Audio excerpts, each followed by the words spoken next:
E aí, pessoal, tudo bem? Bora aprender mais um pouquinho sobre serviços públicos? O professor elaborou aqui um quadro comparativo indicando as principais características, de um lado, da concessão comum, de outro, as características da concessão especial. Você bem sabe que são dois regimes distintos, ok? Esse quadro o professor já disponibilizou lá no portal do aluno. Você pode entrar lá e baixar o arquivo, tá? Se você não fez isso, dá um pause, corre lá, baixa o arquivo e volta, porque você pode usar ainda para fazer algumas anotações complementares a partir do que for falado aqui durante a nossa aula, ok? Muito bem, vamos lá analisar as informações então que estão indicadas no nosso quadro. A primeira aproximação, em uma primeira aproximação, nós já conseguimos identificar que nós temos na concessão comum o desdobramento em uma concessão simples ou precedida de execução de obra pública. E na concessão especial eu também tenho o desdobramento em duas espécies, de um lado administrativa, a concessão especial administrativa, e de outro a concessão especial patrocinada. Tá? Mas por enquanto vamos fazer uma análise apenas do regime comum, depois a gente parte para o regime especial. Okay? Regime comum, estabelecido, repito, na 8987 de 95. A primeira informação que o professor destacou nesse quadro, a primeira característica, é exatamente a informação sobre as espécies simples e precedida da execução de obra pública. A diferença básica é exatamente a existência prévia da execução de uma obra. Numa concessão comum simples, eu não preciso da execução de obra para uma infraestrutura. A infraestrutura já existe e o serviço pode imediatamente começar a ser prestado. Agora, quando eu falo de uma concessão precedida da execução, uma concessão comum precedida da execução de uma obra pública, eu estou identificando a necessidade da realização de uma obra para estabelecer-se, para criar-se a infraestrutura, para então poder efetivamente prestar o serviço público. Então, a efetiva prestação do serviço público depende de alguma infraestrutura, da realização de alguma obra, daí essa noção de concessão comum precedida da execução de obra pública. A diferença básica é essa, a necessidade ou não da prévia execução de uma obra pública. No mais, as duas espécies estão inteiramente reguladas da mesma forma, sem qualquer outra diferença, ok? Partindo disso, entendido que nós temos duas espécies, uma simples e uma precedida de obra, e que a diferença é exatamente e unicamente a necessidade de prévia realização, execução de uma obra pública, eu tenho que entender também que essa obra não integra o contrato, o objeto do contrato de prestação de serviço. Porque você bem sabe que execução de obra pública não é serviço público, logo não poderia compor o objeto de concessão de serviço público. O contrato de concessão não abarca em seu objeto a execução da obra. A execução da obra é uma situação, um pressuposto para a efetiva prestação. Antecede a efetiva prestação, antecede a efetiva execução do contrato de prestação de serviço público. Nesse caso, significa dizer que a execução da obra será regulada em sua totalidade pelas regras da Lei 8666 de 93, os contratos aí, as contratações comuns. Não se trata aqui de uma contratação com as especificidades da concessão de serviço público, porque a execução de obra pública, você bem sabe, não é serviço público. Nesse caso, ela é só uma etapa que antecede a efetiva realização do objeto do contrato de concessão. Então, lembre-se disso. Embora eu tenha aqui uma modalidade de concessão comum precedida de obra pública, essa execução dessa obra não integra o objeto do contrato, tá bom? Entendido isso, fica esclarecida, entendida a questão da divisão das duas espécies, fica entendida também essa perspectiva de que essa execução da obra não integra o objeto do contrato. O objeto do contrato de concessão é a efetiva prestação do serviço público, ok? Tranquilos? Ok, vamos continuar analisando as nossas características principais aqui. O destinatário da realização dessa concessão, a concessão, qual é o destinatário da concessão comum simples, qual é o destinatário da concessão comum precedida de obra? É a coletividade. Eles que vão, você tem que lembrar que numa concessão, seja simples ou precedida de obra, eu tenho o poder concedente, contratando um concessionário para prestar o serviço para o usuário e o usuário remunera esse concessionário. Então, o destinatário final dessa relação jurídica é a coletividade, né, na condição de usuário desse serviço. Tá bom? Isso vai fazer um pouquinho de sentido, a abordagem sobre isso vai fazer um sentido para você maior quando nós trabalharmos o aspecto da concessão especial administrativa, tá? Mas por hora, fica aí com essa informação que, via de regra, ordinariamente o que nós temos aí é a perspectiva de que o destinatário final da atuação administrativa no que diz respeito à concessão comum, simples ou precedida de obra é a coletividade, tá bom? Serviço público, lembra, é uma comodidade, né, contínua, comodidade ou utilidade contínua prestada pelo Estado, né, ainda que de forma indireta à coletividade, sob normas de direito público ou parcialmente público. Então, o destinatário final, aí o destinatário da atuação num contexto de concessão simples, concessão comum simples ou concessão comum precedida de obra é a coletividade, tá bom? Vamos seguir para identificar quem são os sujeitos aí dessa relação contratual. Nós temos de um lado, né, aí chamados de contratantes, mas na verdade não são contratantes propriamente dito. Nós vamos falar do aspecto técnico, tecnicamente falando, eu tenho de um lado o poder concedente, que é o poder público, né? E do outro lado eu tenho o concessionário, que é aquele que recebe, né, através do contrato, né, sempre precedido de licitação, ali recebe a execução, a transferência da execução do serviço público. Então, os sujeitos envolvidos aí numa relação de concessão comum, né, de concessão comum, seja simples ou precedida de obra, esses sujeitos são chamados de um lado poder público, poder concedente, e de outro particular chamado de concessionário, ok? São os sujeitos aí dessa relação contratual identificada como concessão comum, seja simples ou precedida de obra. Qual é o procedimento? O procedimento está fixado na própria Constituição Federal, pessoal. É a Constituição Federal, lá no artigo 175, que nos informa que caso o poder público opte por uma prestação indireta na modalidade, na forma de concessão ou permissão de serviço público, sempre deverá ocorrer licitação. Então, não existe possibilidade de ser feita uma prestação de serviço público por concessão ou permissão sem que haja o devido processo licitatório, né? Haveria aí uma flagrante ilegalidade, Então tem que ter procedimento licitatório. Também está prevista essa necessidade no próprio artigo 2º da Lei 8987, ok? Mas, por força de Constituição, a nossa primeira leitura é que essa necessidade do procedimento licitatório, a forma como acontece aí a concessão, a primeira linha de imposição é constitucional. E lá diz sempre precedida de licitação, ok? E aí não é uma licitação, o Constituinte se ocupou só de dizer que necessita de licitação. A lei se ocupou de dizer em qual modalidade, né? Qual seria o procedimento licitatório, qual seria aí o rito licitatório a ser observado para fins de concessão.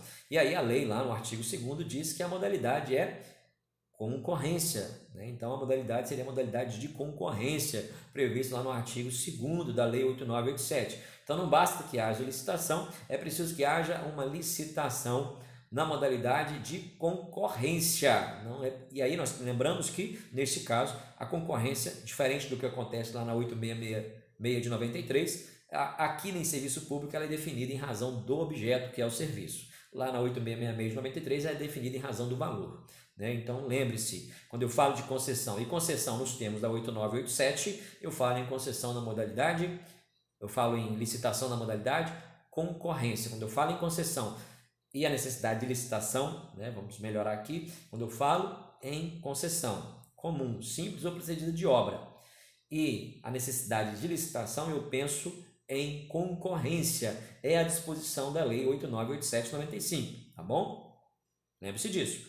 Agora, tem um segredo, né? Eventualmente pode ser cobrado de você o programa de desestatização, privatização, né? Está regido lá pela Lei 9491 de 97. Nesse programa é possível excepcionalmente a adoção, lá prevê que é possível a adoção, pode ser utilizada a modalidade leilão, tá bom? Então o cara pode poder público pode fazer, seja por concorrência ou por leilão. Haveria aí uma discricionariedade quando eu estou no âmbito do programa de desestatização regido pela 9491. Isso é um segredo. A banca, né, se você estiver fazendo uma questão, estiver sendo avaliado, a banca tem que trazer essa informação para você, para que você saiba que não é a regra lá, né, estabelecida, né, sem qualquer margem de escolha da 8987. Aqui eu estou falando já na forma da lei 9491, onde eu tenho a possibilidade ali da discricionariedade de escolha entre concorrência ou leilão. Então, cuidado com isso aí. À luz da 8987, não se fala em leilão, se fala em concorrência, é a modalidade escolhida para fins de licitação, cumprindo a ordem constitucional de que a concessão tem que ser precedida de licitação. Ok, pessoal?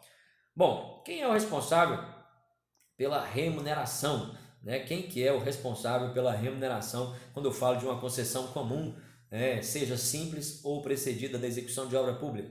Pessoal, é aquela lógica, né, que eu mencionei há pouco, né? O poder público, o poder concedente, contrata um concessionário para prestar um serviço para o usuário e o usuário é que remunera o concessionário. Então, a obrigatoriedade, o responsável pela contraprestação, pela remuneração do serviço, nos casos de concessão comum, né, simples ou precedida da execução de obra pública, é o usuário. E ele faz isso através da tarifa, que você também já sabe. Você sabe que, dada a relação contratual, a natureza facultativa do serviço, de um lado o particular concessionário, de outro lado o particular usuário, essa concessão, essa relação contratual, essa concessão e o desdobramento dela na prestação do serviço, eu tenho de um lado o concessionário, do outro o usuário, é uma relação contratual, não obrigatória, facultativa. Então, o concessionário, né, de outro lado o usuário recebe o serviço e ele remunera ali o concessionário. Então, o responsável aí, a obrigação de remunerar recai sobre o usuário, e ele faz isso através da tarifa. Isso na concessão comum simples ou concessão comum precedida de obra pública.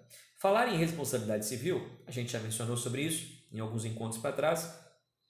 E nós mencionamos que, dada a natureza da concessão, né, se tratar de uma descentralização por colaboração, onde o poder público continua implicado no processo de prestação do serviço público e, leia-se, enquanto implicado, entende-se não apenas o poder-dever de normatizar, fiscalizar, aplicar sanções, como também de responder por eventuais danos causados pela prestação. E aí o poder público tem a responsabilidade civil, sim, de recompor danos decorrentes da prestação do serviço público no que diz respeito aí à concessão comum, seja simples ou precedida da execução de obra pública.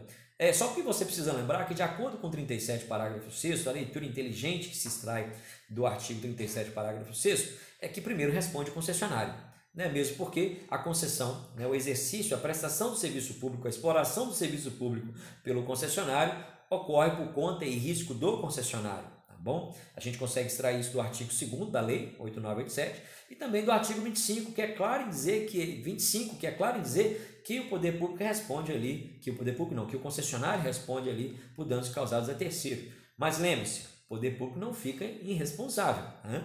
Responde primeiro o concessionário, depois, eventualmente, se o patrimônio não for suficiente ou por alguma razão, através da responsabilização do concessionário foi insuficiente ali, por outra razão, não o patrimônio, por razão outra, não for possível a responsabilização do concessionário, aí eu posso atingir, sim, o poder concedente, porque ele continua implicado no processo de prestação, inclusive em relação à responsabilidade civil, sendo essa responsabilidade objetiva, seja do concessionário, seja do poder público, ok? Lembra disso. Poder concedente e concessionário respondem objetivamente. Basta a demonstração de conduta, nexo e dano. Não precisa analisar a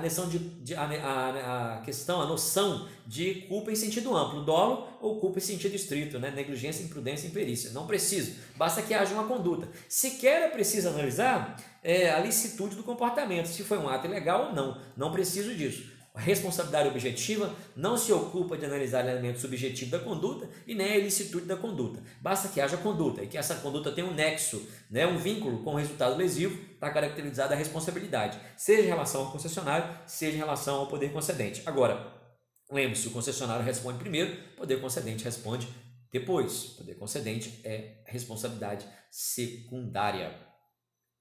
Vamos para frente. Prazo. Olha só. Quando a gente fala de concessão comum, pessoal, simples ou precedida da execução de obra pública, O contrato de concessão tem prazo? Claro, pessoal, tem prazo. Vai estar previsto no edital e no contrato prazo, entendeu? Inclusive, no que diz respeito a eventuais prorrogações. Vai estar previsto lá. É um prazo certo, é um prazo determinado. Pessoal, não existe contrato administrativo de concessão por prazo que não seja determinado, tá? Não existe. Tira isso da sua cabeça, não existe. Se tem contrato de concessão, é por prazo determinado. Aliás, isso é uma característica dos contratos administrativos. Prazo do contrato. Prazo do contrato, tem que ter prazo. Então, quando eu falo de uma concessão comum, seja simples, seja precedida da execução de obra pública, tem prazo, tá? Só que não tem, né, uma prévia fixação em lei de qual seria o prazo mínimo ou máximo. O legislador não se ocupou em definir prazos mínimos e máximos. Tem que ter um prazo certo. Então, pode ser de 30, 40, né? 50 anos de concessão, não sei, vai ter que depender, vai ter que demonstrar também qual é o interesse público por trás da fixação desse prazo tão longo, né? Mas o fato é que eu preciso de um prazo razoável para que o poder público possa se remunerar, né? De toda a infraestrutura e gastos, né? Porque essa é a intenção, o concessionário, melhor dizendo, né? O concessionário tem que se remunerar dos gastos ali e de todo o investimento feito. Lembre que o prazo da concessão, sobretudo o prazo longo, é para que o particular que trouxe o seu dinheiro, que trouxe o seu capital para o cenário da prestação de serviço público, possa, a longo prazo, recuperar o investimento e ter ali também o seu lucro, que é o seu objetivo primeiro, é ter lucro a partir da prestação de serviço público. Então vão ter prazos sim longos, sobretudo para justificar essa recuperação do investimento por parte do concessionário. Agora, eu não tenho fixado em lei, em se tratando de lei 8987, em se tratando de concessão comum simples ou comum precedida de obra, eu não tenho ali prazos mínimos e máximos, ok? Mas é prazo certo, tá bom? Em relação ao valor da concessão, né, o objeto, qual é o valor da concessão? Nós estamos falando em uma concessão de milhões, né? O valor da concessão, ele também está certo? Sim, eu vou ter um valor certo, fixado lá, o objeto vai ter um valor, em regra eu vou ter a concessão trabalhando a partir de um objeto. Qual é o valor dessa concessão, né? Sobretudo porque eu tenho critérios de julgamento que passam por aí, né? Quando não tem a ver com a tarifa, tem a ver com o objeto global do contrato de concessão. Então eu vou ter um valor certo sim, mas no que diz respeito à concessão comum, o legislador não estabeleceu também valores mínimos ou máximos para que seja definida a concessão simples, né? Concessão comum simples ou precedida de obra. Não me importa, no ponto de vista legal, previamente, qual seria o valor. Eventualmente não, certamente haverá o valor lá no procedimento, no edital e no contrato, sim, do valor do objeto do contrato de concessão comum, né? Seja simples ou precedido de obra, haverá, sim. Mas o legislador não se ocupou de definir valores mínimos ou máximos que condicionassem a realização do contrato de concessão, ok? Então fique atento a isso aí, vai ter um valor certo, mas o legislador não se ocupou de definir valor mínimo ou máximo que condicione aí a realização da concessão, beleza? Tranquilo? Vamos agora para o regime especial. No regime especial, que está previsto na Lei 11.079 de 2004, o que é interessante a gente saber, né, que foi destacado aqui, já foi dito, nós temos também duas espécies aqui, o desdobramento do regime especial também alcança duas espécies, tá? Eu tenho uma concessão especial chamada administrativa e eu tenho uma concessão especial chamada patrocinada. Veja, concessão especial também é chamada de parceria público-privada, melhor dizendo, parceria público-privada, as PPPs, ok? Então, parceria público-privada é concessão especial, né? Que pode ser na espécie administrativa ou na espécie patrocinada, tá bom? Esse regime especial, ele trouxe mais interesse, né? Ele trouxe alguns aspectos de maior interesse para o setor privado, de forma a atrair esse investimento privado para o âmbito público. Você vai entender à medida que a gente vai fazendo a leitura dessas principais características, tá bom? Então, PPPs, né, parceria público-privada ou concessão especial, isso aí é a mesma coisa, tá bom? Então, concessão especial é PPP, PPP é concessão especial, tanto administrativa ou patrocinada. O que é a concessão especial, a PPP administrativa? Olha só, o artigo 2º da Lei 11.079 vai dizer para nós, né, que quando eu estou diante de uma concessão especial administrativa, o poder a administração pública, o poder concedente, ao mesmo tempo poder concedente e usuário do serviço. Né? Você lembra lá na concessão comum? Poder concedente contrata o concessionário para prestar o serviço para o usuário remunera o concessionário. Aqui na concessão especial, né, administrativa, o que eu tenho é que o poder concedente é ao mesmo tempo usuário. Então o poder concedente contrata um concessionário para prestar o serviço para ele mesmo. Ok? Ele é ao mesmo tempo poder concedente e usuário do serviço. Eles se confundem, os papéis se confundem aí nessa relação. E aqui, quando eu falo disso, você tem a fácil leitura a partir do parágrafo 2º do artigo 2º da Lei 11.079, você consegue perceber lá, a administração é usuária indireta ou direta do serviço concedido, né? E aí eu chamo de parceria, daqui a pouco a gente vai ver que os contratantes são parceiros públicos, são parceiro público e parceiro privado. Então essa parceria, né, no que diz respeito à concessão especial, né, o parceiro público contrata o parceiro privado e o parceiro público é o usuário do parceiro privado. Normalmente isso está ligado com atividades meio, né? Então atividades instrumentais de forma a facilitar, gerar economicidade, eficiência. Então o poder público, ele olhando para as atividades, para não se ocupar das atividades meio, né, e com foco nas atividades fins, ele faz essa contratação. A gente vê a modalidade de concessão especial administrativa, quando a gente fala de presídios, né, onde estão ali serviços ligados à alimentação, roupa, educação, saúde, sendo concedidos. A administração pública deveria prestar para si mesma isso no que diz respeito à execução da pena, porque é ela que está executando a pena, é ela que está fazendo a gestão da pena e ela é, nesse caso, a usuária do serviço, né? Ela é a usuária do serviço, ainda que indiretamente ela é a usuária do serviço. Então a gente vê isso no regime nesses contextos do presídio, onde eu tenho sim as concessões administrativas. Nós temos aqui no estado, se eu não me engano, é o Faça Fácil, também é uma modalidade de concessão especial administrativa, né? Onde o poder público é o usuário do serviço, integra todos os serviços, sobretudo serviços que tratam de documentos para os cidadãos, para os usuários, para os destinatários, para o cidadão de forma geral, né? As pessoas de forma geral que precisam ali de serviços ligados à documentação, a nada consta, né? Serviços ligados também a Procon. O Faça Fácil ele meio que juntou isso tudo e é uma coisa que nós chegamos até a mencionar em sala de aula sobre isso, que é um exemplo. Então procure lá, dá uma lidinha nos editais de licitação em que tivemos por objeto esse programa, acho que é Faça Fácil mesmo, onde é um exemplo claro dessa situação aí de concessão especial administrativa. O importante é você saber isso, que no caso da concessão especial administrativa, o papel de poder concedente, de parceiro público, se confunde com o próprio usuário, porque a administração pública é ao mesmo tempo poder concedente e usuário do serviço, ok? Já no caso da concessão patrocinada, né, especial patrocinada, PPP patrocinada, eu vou recuperar aquele entendimento, né, onde eu tenho poder concedente contratando um concessionário para prestar um serviço ao usuário. O usuário remunera o concessionário. Então, aqui no contexto de parceria público-privada, eu tenho um parceiro público contratando um parceiro privado para prestar um serviço para o usuário e o usuário remunera o parceiro privado. Só que, adicionalmente, há uma contraprestação do poder do parceiro público, né? Então, o poder público, o poder concedente, na qualidade de parceiro público, vai entrar com a grana também, que vai subsidiar aí a modicidade. Então, o que eu quero aqui eu tenho, olha, o poder concedente, que é o parceiro público, contrata mediante licitação o concessionário, que é o parceiro privado, para prestar um serviço para o usuário. O usuário é que vai remunerar esse concessionário, esse parceiro privado.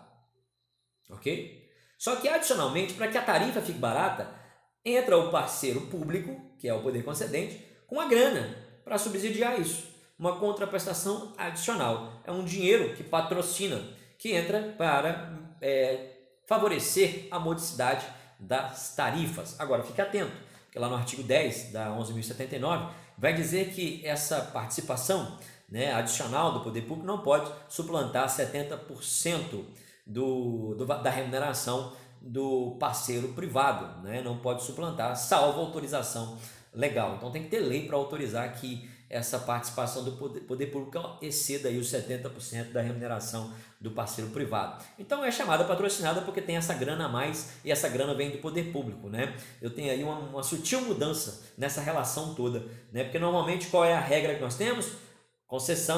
A concessão se desdobra da seguinte maneira: poder concedente, contrato concessionário para prestar serviço para o usuário é que remunera o concessionário, não é? Aqui no contexto de parceria público-privada, parceria público-privada patrocinada, o que eu vou ter é o poder concedente, que é o parceiro público, contratando o concessionário, que é o parceiro privado, para prestar um serviço para o usuário. O usuário remunera o parceiro privado, só que aí vem o parceiro público que entra com a grana para subsidiar a modicidade das tarifas, aí observando os limites legais de até 70%, salvo autorização legislativa, conforme dispõe a lei. Beleza? Ok? Vamos lá. E aí eu já mencionei, mas vale dizer, quem é o destinatário aqui do serviço? Bom, quando eu falo numa parceria especial, na parceria público-privada, na concessão especial, melhor dizendo, e na modalidade patrocinada, não fica difícil para a gente entender que continua sendo a coletividade, né? É aquela noção inicial do conceito até do serviço público, né? Uma utilidade, comodidade contínua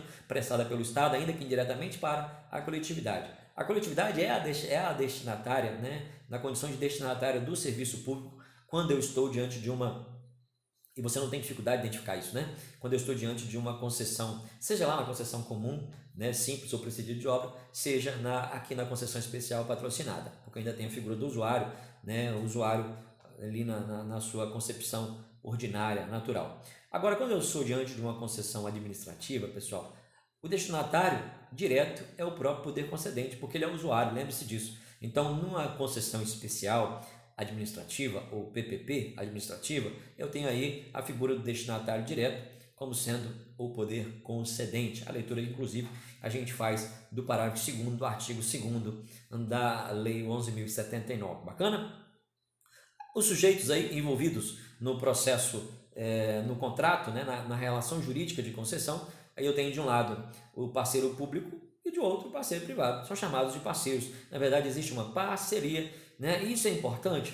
Daqui a pouco você vai entender quando eu falar de responsabilidade. Eu falo em parceria porque eu tenho repartição de lucros, eu tenho também repartição de riscos, ok? Diferente do que acontece lá na concessão comum, que corre por risco, por conta e risco do concessionário. Aqui na parceria público-privada, eu te disse que ela foi criada para ser mais atrativa, para trazer investimento privado para o setor público. Então, nesse sentido, o aspecto atrativo dela é essa noção de igualdade verificada sobretudo na questão de compartilhamento de riscos e divisão de lucros, ok? Então, fica aí, já daqui a pouco a gente volta nesse assunto, mas lembre-se que eu tenho de um lado parceiro público e do outro parceiro privado.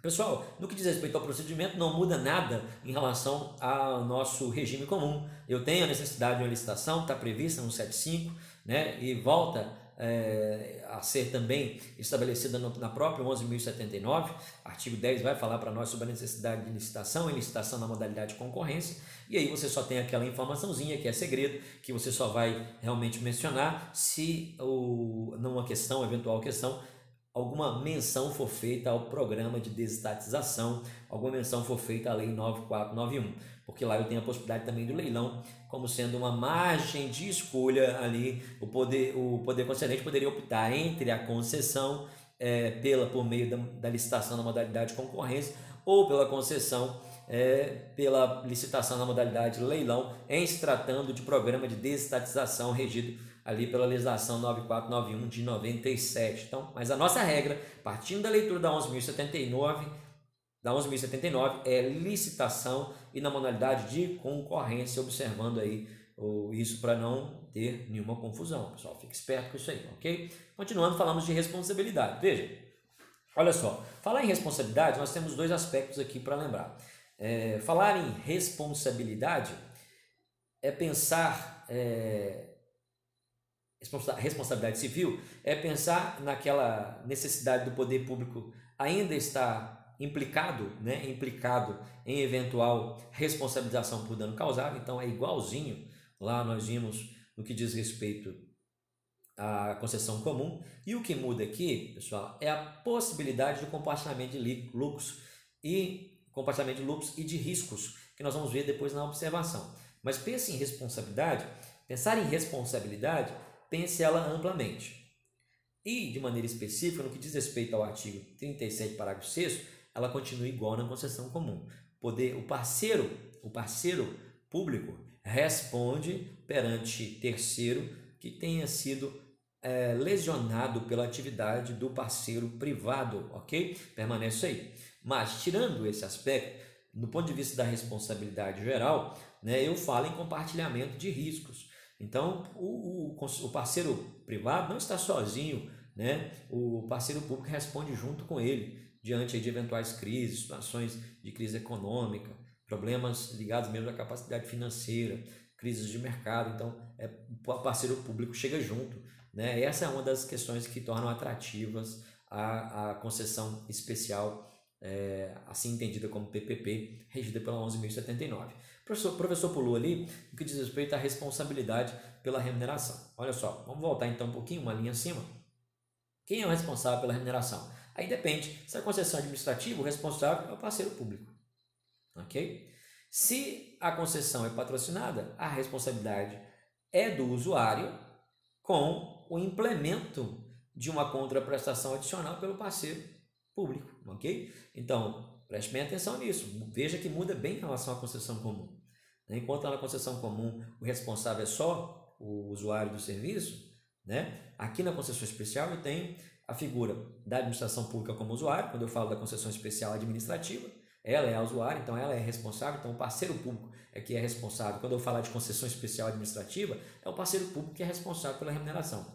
Agora, quando eu falar de uma concessão especial patrocinada, a responsabilidade continua para o usuário final do serviço e o parceiro público também tem a responsabilidade de contraprestação adicional para garantir e favorecer aí a modicidade da tarifa. Então, fique atento a essa questão. Vamos para os prazos.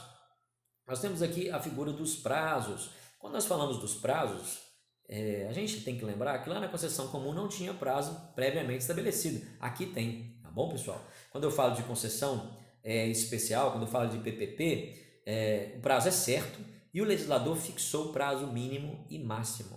Então, não é possível, pessoal, não é possível que eu tenha uma concessão especial superior a 35 anos e nem inferior a 5 anos, tá bom? Tá errado aí como quinta, tá? Mas leia-se 5 anos, conserte aí. O prazo mínimo de uma concessão especial, de uma PPP, é de 5 anos e o máximo é de 35, inclusive incluídas eventuais prorrogações. 35 anos no máximo, incluídas eventuais prorrogações. As prorrogações não podem suplantar esse teto de 35 anos, tá? Então, a previsão de lei é essa. Lembre-se, no que diz respeito ao prazo certo, é igual à concessão comum, mas difere da concessão comum uma vez que o legislador fixou prazo mínimo e prazo máximo, ok? Não pode ter uma concessão especial com menos de 5 anos e não pode suplantar o prazo de 35 anos, incluído nesses 35 anos eventuais prorrogações. Fique atento, tá bom? No que diz respeito ao valor, mesma lógica. Lá na concessão comum, o valor é certo, mas não tem valores estabelecidos como mínimos e máximos. Aqui na concessão especial, na nossa PPP, regida pela 11.079, nós temos sim a possibilidade de um limite, nós temos um valor mínimo, né? Então não pode existir regime especial de concessão, não posso optar por uma concessão especial se o objeto do contrato for inferior a 10 milhões. Veja que nós tivemos uma alteração legislativa, se a sua legislação aí, seu VADMEC, estiver constando ainda 20 milhões, pode riscar e colocar 10 milhões, tá? Houve uma alteração e essa alteração trouxe para nós a informação de que agora o valor mínimo de um contrato de concessão especial é de 10 milhões, conforme previsto lá no artigo 2º, parágrafo 4º da nossa lei 11.079, ok? Fica atento com isso aí então. No que diz respeito a ser certo, o valor é certo como é na concessão comum. Mas lá na concessão comum não tem fixação de limites mínimos ou máximos de valores. Aqui eu tenho fixação de limite mínimo. Não posso ter concessão especial menos com um valor, objeto em valor inferior a 10 milhões. Ok? Tranquilo? Bacana? Para terminar, aquela observação que nós temos que fazer. Nós temos algumas observações que são importantes, tá? Não estariam aqui se não fossem. Olha só. A primeira, volto a dizer, compartilhamento de lucros. E responsabilidade também por eventuais riscos. O risco é compartilhado, o lucro é compartilhado, tá bom? O lucro é compartilhado e o risco é compartilhado. Então, numa PPP, inclusive para fins de possibilitar aí a iniciativa, né, do parceiro de atrair, né, de atrair o investimento do setor privado, despertar o interesse do investidor privado, é preciso que haja realmente alguma vantagem. E a PPP vem com esse objetivo, né? E um dos aspectos de vantagem trazidos pela Lei 11.079 é a questão do compartilhamento de lucros e também compartilhamento de riscos. Então, o que diz respeito, tem lucro, esse lucro é dividido. Teve risco e o risco é real, impossibilita a efetiva prestação de serviço, o poder público também entra para subsidiar isso, entra para subsidiar e atender e responder por esses riscos caso eles ocorram, entendeu? Não corre por conta e risco do parceiro privado, como acontece lá na concessão comum. Então fique atento, isso é uma diferença essencial entre esses dois regimes. Aqui eu estou falando de parceria, então na parceria a gente responde junto, é assim mais ou menos que a lei está dizendo, ok? Além disso, para regular essa parceria público-privada, para regular as concessões especiais, a lei estabeleceu a necessidade da criação de uma sociedade, tá bom? Uma sociedade que não pode ser uma sociedade de economia mista, pessoal. Por quê? Porque na sociedade de economia mista você aprendeu que o parceiro público tem maioria de capital. Eu tenho capital público e misto e o parceiro público é maioria acionária, tem que ser maioria, tem que deter ali a propriedade em relação às ações de voto, né? A maioria tem que ser do poder público. Aqui não pode, pessoal, porque é vedado. A lei trouxe que é vedado, o poder público não pode ter maioria ali de capital, sobretudo de votação, né? Quando eu falo de capital votante, né? O poder público não pode ser. Garantia de paridade, garantia de paridade, não, de imparcialidade, melhor dizendo. O poder público não poderia ter ali uma ingerência na gestão, porque veja, eu tenho, o que a lei está dizendo quando eu falo tem que criar uma sociedade, né? Uma sociedade de propósito específico, está lá no artigo 9º, para gerir isso. Eu de um lado tenho um parceiro público, de outro eu tenho um parceiro privado, e vai ser criada uma pessoa jurídica, uma terceira, para gerir essa relação contratual. É ela que vai gerir. E logo o poder público não pode ser ali dono da maioria do capital votante, sob pena de ter alguma ingerência na administração e tornar essa parceria não tão parceria assim, não tão isonômica assim, do ponto de vista da contratação que se propõe a Lei 11.079, aí, com interesse mesmo de horizontalidade, de relação horizontal, de paridade aí entre os sujeitos envolvidos nessa contratação. Então, eu crio uma terceira pessoa e essa pessoa é chamada de sociedade de propósito específico e não pode ser uma sociedade de economia mista. Não pode ser, porque não pode ser, o poder público não pode ser detentor da maioria do capital votante, ok? Além disso, a observação que nós temos prevista é que essa paridade traz para nós a possibilidade de penalidade também do parceiro público, né? Porque eu estou diante de uma relação bem igualitária, né? Existe aqui o aspecto da horizontalidade, embora o poder público conserve ali a detenção de cláusulas exorbitantes ainda, a possibilidade de rescisão, a possibilidade de alteração do contrato, aquelas cláusulas exorbitantes que são para garantir a supremacia do interesse público sobre o interesse privado e efetiva prestação devida do serviço público, ok? Mas, tirando isso aí, lembre-se que é possível também o poder público ser penalizado, né? Não através de uma sanção unilateral para do parceiro, mas punido na forma da lei, né? Normalmente de forma administrativa, se houver ali um consentimento para do poder público, vai ter que acionar o judiciário para tornar isso efetivo, ok? Lembrando que nas observações, só para concluir, não posso ter uma PPP, né, com prazo inferior a 5 anos, nem que tenha por objeto um valor inferior a 10 milhões, né? E também não pode ter uma PPP que tenha como objeto único a execução de algum serviço de mão de obra, a aquisição de equipamentos, execução de obra pública. Eu não posso ter, porque esses itens que eu acabei de mencionar, né, serviços ou produtos, eles não são serviços públicos propriamente dito. Então, quando eu executo obra, né, quando eu tenho serviço de mão de obra, quando eu executo obra pública, ou quando eu adquiro equipamentos, não é serviço público propriamente dito. Então, não pode ter uma PPP só para isso. Eu posso até ter isso no contrato de PPP, mas não posso ter uma PPP só para isso. Pessoal, isso aí, então, essas são então as principais características, melhor dizendo, no que diz respeito ao regime de concessão especial e concessão comum.